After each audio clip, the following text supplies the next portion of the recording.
पारसनाथ जैन मंदिर, वर्धमान कॉलोनी, सागर, मध्य प्रदेश।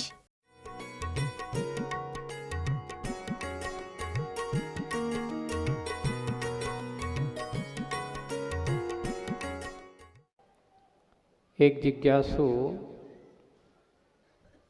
एक लौकिक गुरु के पास पहुंचा। लौकिक गुरु का अर्थ घर गृहस्थी में रहते हैं, लेकिन पहले गुरुकुल शिक्षा पद्धति थी और शिक्षा और संस्कार के साथ साथ शिक्षण का कार्य किया जाता था। एक जिज्ञासु ने अपने गुरु महाराज से पूछा कि भगवान ये बताओ, अपने मन को अपने आराध्यों के चरणों में कैसे लगाएं?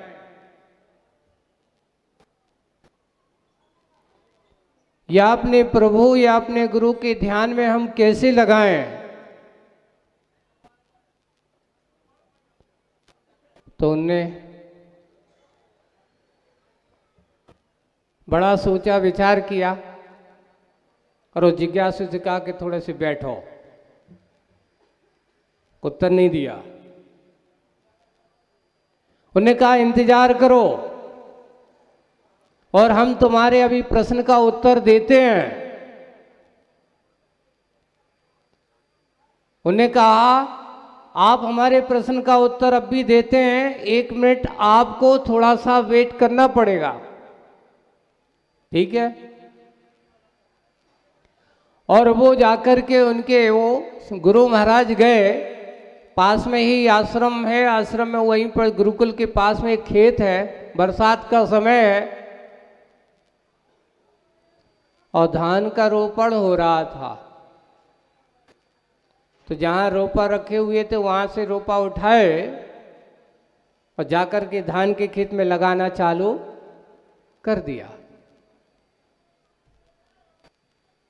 अच्छा, अब वो बैठा, उसने कहा कि आपने कहा हम आपके प्रश्न का उत्तर देते, वो इंतजार कर रहे हैं, अब आएंगे।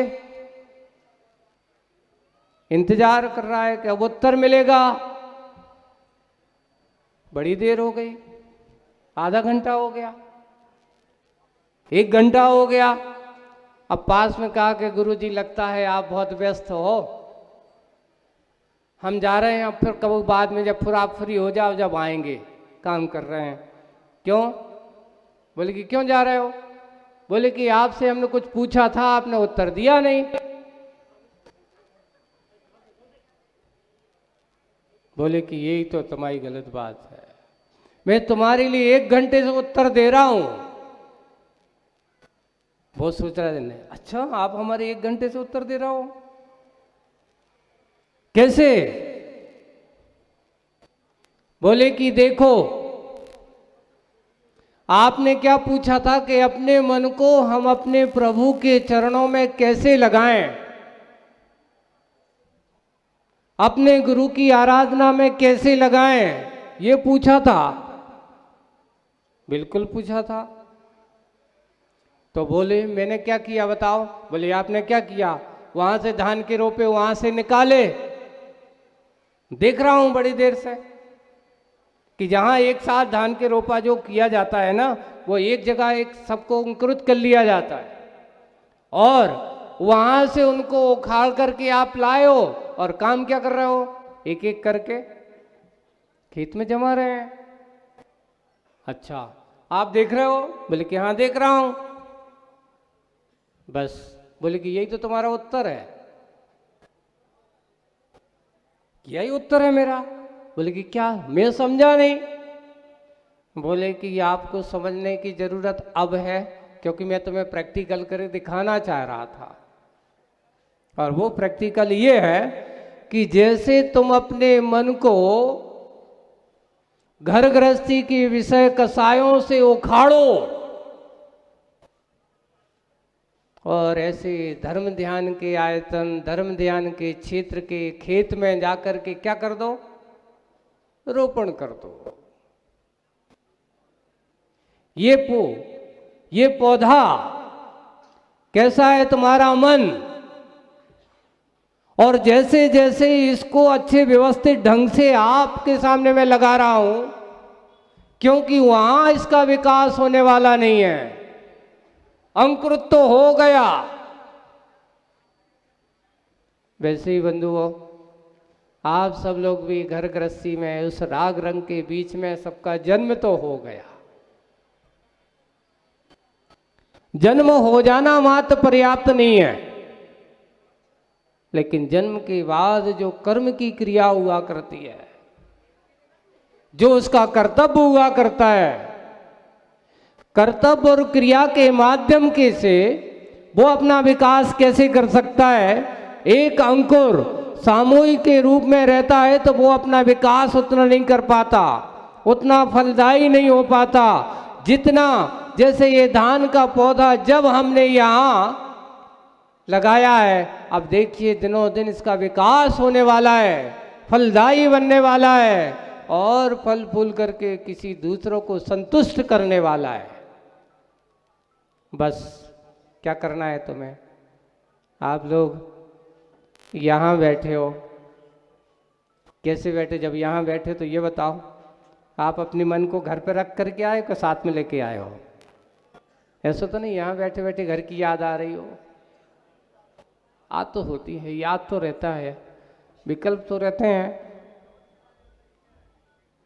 और विकल्पों का कार्य चलता रहता, पर भगवान की भक्ति, भगवान की आराधना, भगवान की पूजन, अपने गुरु की आराधना करना है तो सबसे पहले विषय कसाय के दलदल से हटा करके इस मन को यहां लगाना होगा।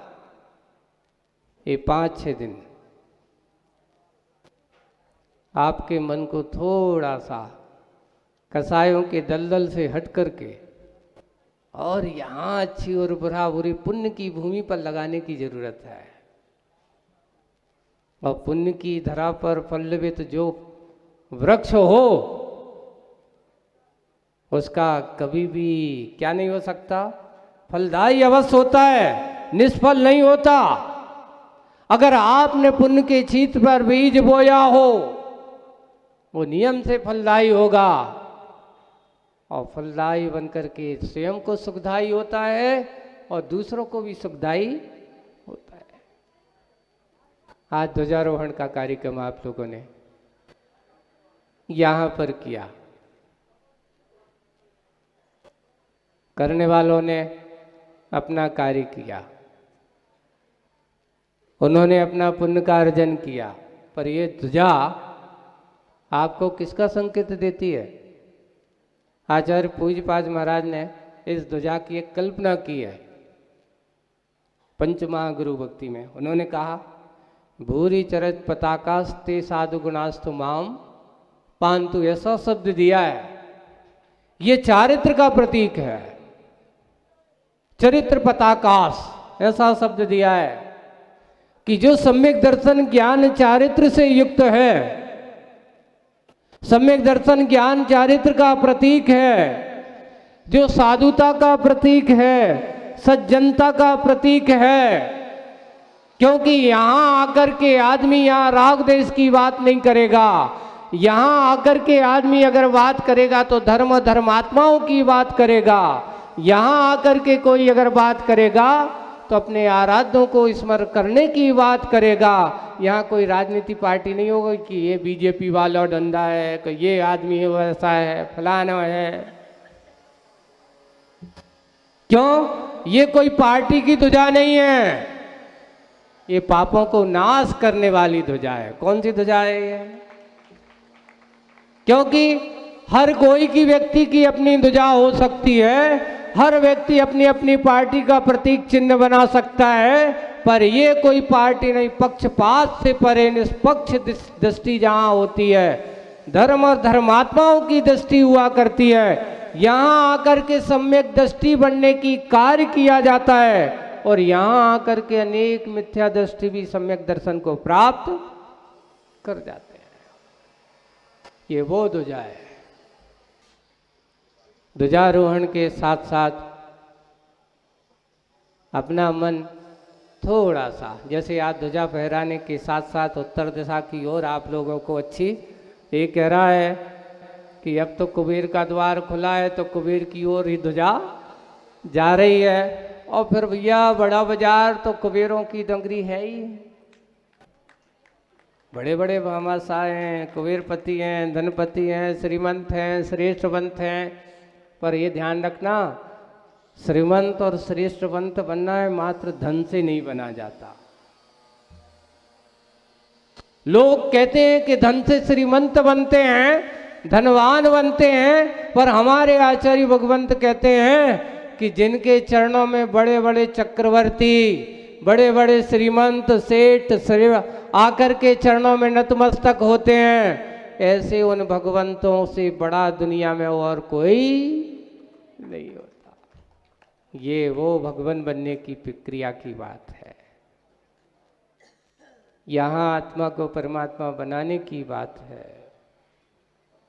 पाषाण से परमात्मा बनने की यात्रा है।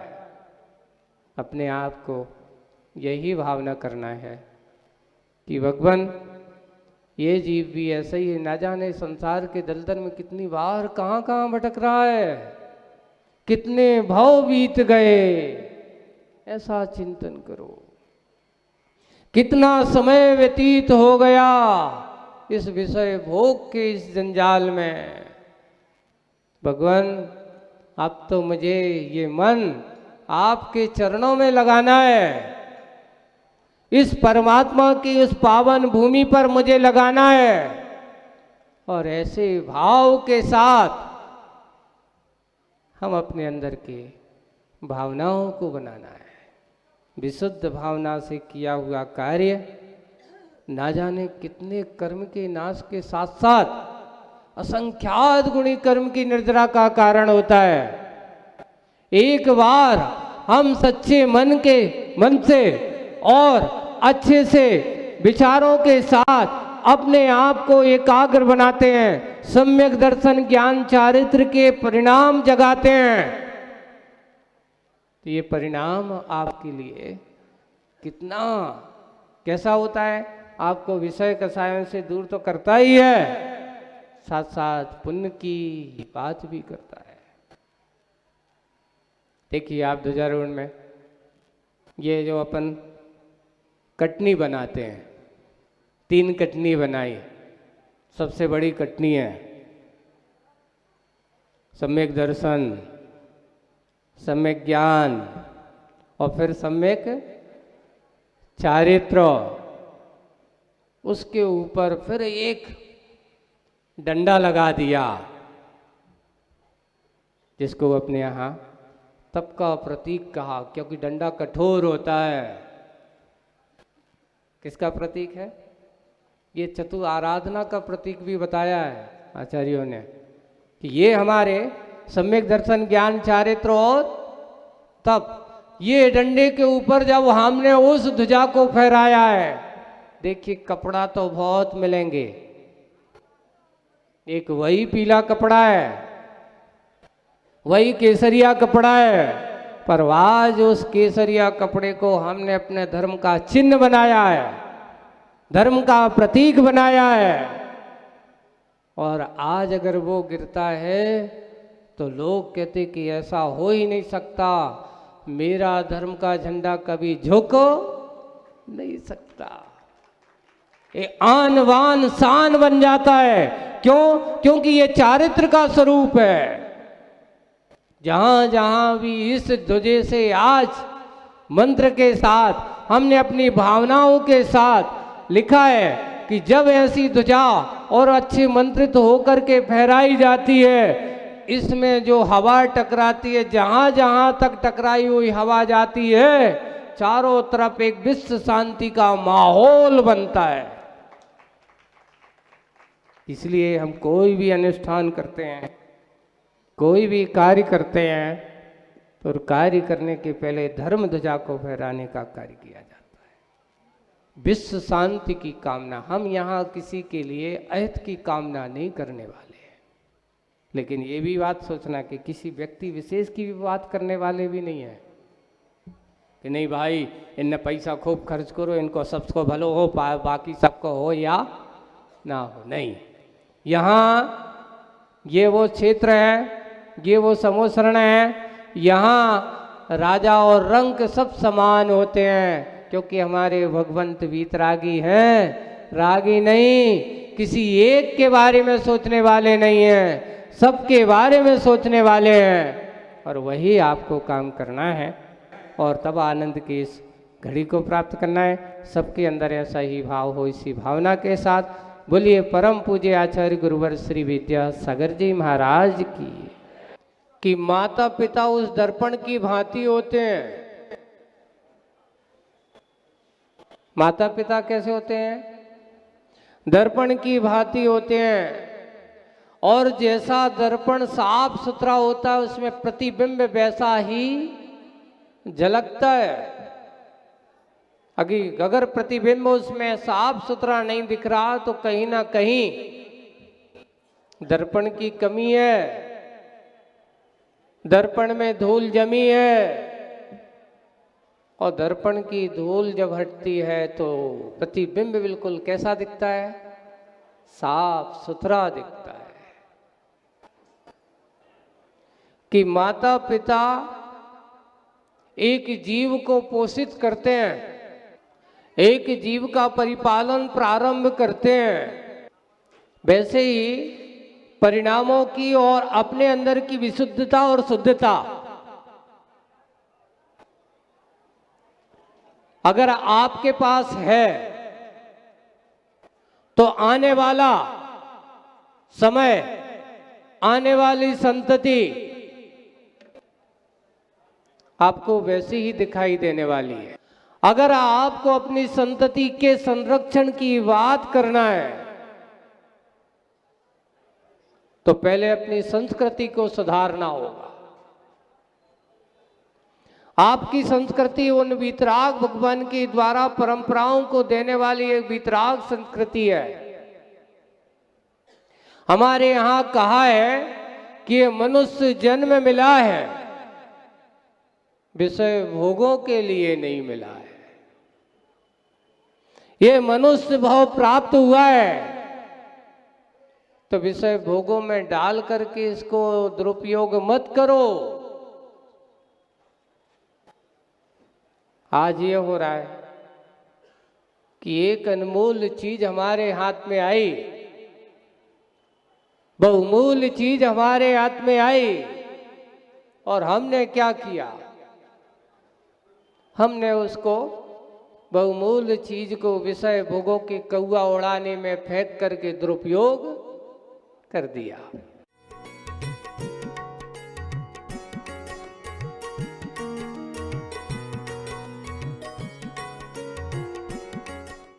इस कार्यक्रम के पुण्यार्चक थे प्राचीन श्री अग्रवाल दिगंबर जैन पंचायत रजिस्टर धर्मपुरा, प्रधान श्री चक्रेश जैन, महामंत्री श्री विजेंद्र जैन, कोषाध्यक्ष श्री शेखर जैन, सचिव श्री नीरज जैन, मंदिर मैनेजर श्री पुनीत जैन, पंच कल्याणक महोत्सव समिति श्री 1008 पारसनाथ जैन मंदिर, वर्धमान कॉलोनी, सागर, मध्य प्रदेश।